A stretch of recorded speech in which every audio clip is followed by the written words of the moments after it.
A few days ago, MrBeast uploaded another one of his usual videos without addressing all the allegations. I just dropped off 5 men and 5 women in the middle of the wilderness, and whichever group survives the longest with that 500 grand! This video was another men versus women survival challenge, and if you've watched it, you probably got the same feeling. The men are struggling too much, while the women seem too prepared, almost like they're pros. Spoiler alert, yes they are. In the beginning, the men and women are split into 2 teams and sent off to survive in the wilderness.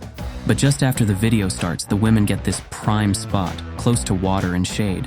I'm no survival expert, but I know if you find clean water in the wild, that's a big deal. Yet somehow the women stumble upon it like it's no big deal. Meanwhile, the men, quite the opposite. They're miles away from water. To get clean water, the boys had to travel miles through an undrinkable, filthy swamp. I hope the girls have to go through something like this. I have 2-mile walk. It's day 2. And after hours of searching, the boys finally found a water source. I mean, it's a clear disadvantage, and they're struggling like they've never been outside before. You can also see my point when they're building shelters. It's almost like MrBeast wanted the women to look like survival experts who can do anything, while the men are made to look like total clowns. I mean, come on. Who picks a survival spot without water nearby?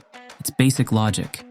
By day 3, the women had a crazy strategy. Self-eliminate some of their teammates so those who stay had more food to consume. It's not a crazy strategy, MrBeast. It's just a basic one to increase their survival chances.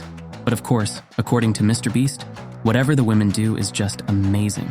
Here is another example. While tension was making some of the boys consider leaving, the women were ready to do the same, but only as part of their strategy.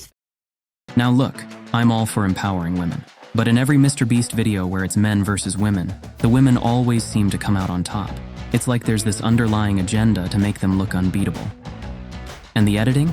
Oh man, don't get me started on the editing. Every shot of the women is framed like they're survival geniuses. And the guys? They're portrayed as these helpless goofballs who can't even do anything. Like, really? These are grown men, not toddlers. But hey, we need some good old gender drama to keep things spicy, right? Now let's talk about the archery competition. This is where things get even more suspicious. So one of the guys, who's never shot a bow in his life, First time shooting an arrow. misses on his first try, which, you know, is totally expected. But then we've got Phaedra, who somehow nails the target perfectly on her very first shot. Now, I don't know about you, but if I were in a survival challenge, and my team's fate depended on me hitting a bullseye when I'd never even touched a bow before, there's no way I'd hit it on the first try. Let's be real, I ain't no main character. But hey, in MrBeast's world, anything is possible, right? Some of you might be thinking, oh, it's just a lucky shot. Well, let me tell you, it wasn't luck. Phaedra is no ordinary competitor. She's a winner of the famous survival show, Naked and Afraid. For those who don't know, it's a hardcore survival show where contestants are dumped on an island with no food, no clothes, and way more dangerous conditions than what you see in this video.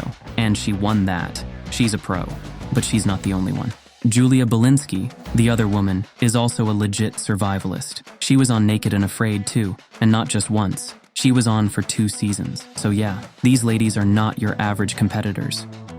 I would like to have 2 people here at least till the end. I would agree. Yeah. And it was very clear to the whole team who those 2 girls would be. Yeah, because those 2 are pros. Now tell me how the men were supposed to stand a chance. They were like random guys picked out of a Walmart self-checkout line, while these women were survival experts. The whole competition was a joke. And with all the allegations of MrBeast staging and scripting his videos, you'd think he'd try to make it at least seem fair, but no, he just doubles down. Honestly, the title of this video should have been Survival Pro Women vs. Goofball Doofus Men. It would have been way more accurate. And have you noticed how every MrBeast video is packed with emotional drama? Like, every 5 minutes there's a cutaway to someone crying or freaking out about how hard the challenge is. I get it, they're trying to make it intense. But let's be real, a lot of these reactions feel exaggerated. For example, watch why this dude is crying. But when I was sitting on that chair and I saw the bows and arrows, I just thought, it should have been me.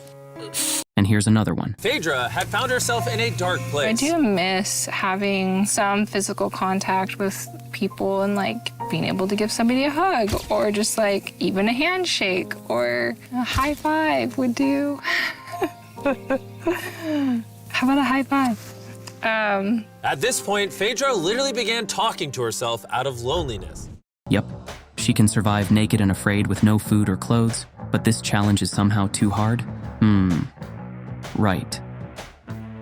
Look, I get it. MrBeast is a genius when it comes to creating entertaining content. But when you keep seeing the same patterns, rigged competitions, exaggerated drama, and questionable outcomes that mostly favor women, you've got to wonder, how much of this is actually real? Sure, it's fun for some, but at what point does it stop being authentic?